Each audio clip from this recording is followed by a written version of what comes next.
De aquí en adelante en el curso empezaremos a utilizar tarjetas electrónicas para controlar procesos. Específicamente utilizaremos la tarjeta Arduino Uno para ejemplificar los conceptos que vamos a ir aprendiendo en clase. Básicamente un controlador hace solo esta cosa, o una tarjeta electrónica, ¿cierto?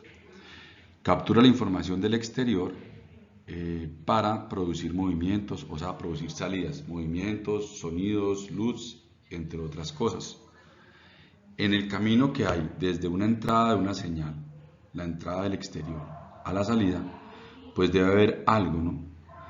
Eso es lo que está dentro de la tarjeta. Un programa, generalmente es un programa que acompañado con unos elementos, con unos dispositivos que le sirven al programa para poder procesar la señal que de entrada y así generar salidas. Entonces, aquí dice, la programación de la tarjeta utiliza la información de entrada para producir las salidas, como dice el gráfico. ¿Ok? Veamos esto entonces, continuemos.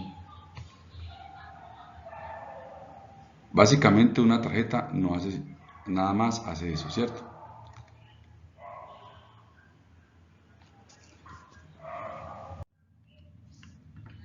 En general existen dos tipos de entradas que pueden llegar a una tarjeta electrónica.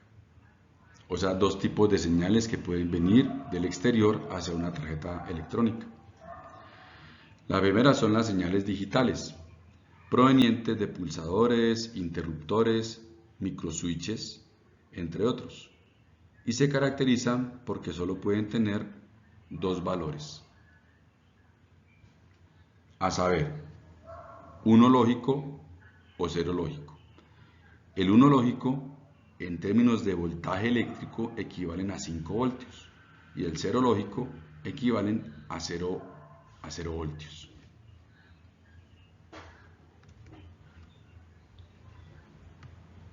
Como pueden ver aquí estamos utilizando un switch que tiene conectado una resistencia y una batería, ¿cierto? Depende de la posición en la que yo coloque el switch va a quedar a 5 voltios o a 0 voltios.